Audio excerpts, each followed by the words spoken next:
we'll study about changes in demand. What are the change in demand? There are increase in demand and decrease in demand. Increase in demand and decrease in demand. What we have studied in whole chapter, demand, demand and demand. बड़े थक गए हो तुम लोग लग रहा है, but है इंक्रीज और डिक्रीज तो आपको पता ही है ना. कब होता है इंक्रीज? जब प्राइस इंक्रीज, डिमांड डिक्रीज, वो इनवर्स रिलेशनशिप है. But in this case other than price, मतलब प्राइस को हम नहीं देखेंगे. जो फैक्टर्स अफेक्टिंग वाला था ना डिमांड, प्राइस को छोड़ के बाकी सब, income, future price, acceptation about the future price, वो सारी चीजों को देखते हुए हम लोग ये डायग्राम बनाएंगे. Other than price, that's why I am written other than price, मतलब प्राइस सेम है बट डिमांड कम भी होगा ज्यादा भी होगा. क्यों? अगर समझो पॉपुलेशन बढ़ गया, प्राइस तो सेम है तो डिमांड कम भी हो सकता है ज्यादा भी हो सकता है. पॉपुलेशन बढ़ गया तो डिमांड ज्यादा ही होगा और पॉपुलेशन कम हुआ तो डिमांड कम होगा. तो देखते हैं, अगर समझो एक एग्जांपल दे रहा हूं, पॉपुलेशन कम हो गया, पॉपुलेशन कम हो गया. The diagram I have made it, Y axis, X axis पे क्या आएगा? Quantity demanded. वाई एक्सेस पे price, it is increase in demand, population बढ़ गया, ठीक है. Price is same, price is same but population बढ़ गया तो क्या होगा देखो. Again we have to take one constant P Q. Okay, increase हुआ है मतलब increase, price is same and the demand has been increase to Q1.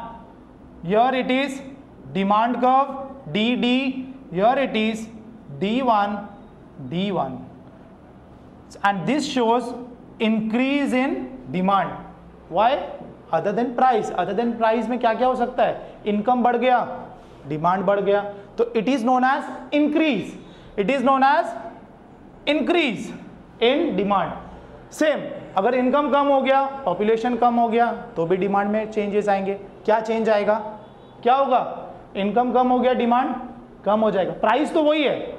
समझो पार्ले जी का एग्जांपल ले ले, तो प्राइस 4 रुपए का ही है बट हमारे जेब में पैसे नहीं है तो डिमांड कम. Will see one more in this also, will make a constant price to Q. Okay, यहां पर क्या हुआ? प्राइस सेम है बट क्वांटिटी डिमांड कम हो गया तो ये जो है वो क्या है? This is D. This is D1. It shows decrease in demand. It shows increase in demand. It shows decrease in demand. Means other factors के वजह से price नहीं, price को छोड़ के जो other factors था ना, other factors affecting demand, उन सब के वजह से there is an increase in demand, there is a decrease in demand. Price is same but the demand is decreasing. Price is same but the demand is increasing. ये आप लोगों को distinguish between में पूछा जा सकता है बोर्ड एग्जाम में. दो ही topic, increase in demand, decrease in demand. What you will have to explain it? There is an increase in demand, there is a decrease in demand. Other than price, price is same but other than price means population, income, taxation policy, वो सब की वजह से क्या हुआ? Demand ज्यादा भी हो गया, कम भी हो गया. Is it understood? Again the same thing, D is the original demand curve, D1 is the increase in demand curve. D is the original demand curve, D1 is the decrease in demand curve. Okay, point is what?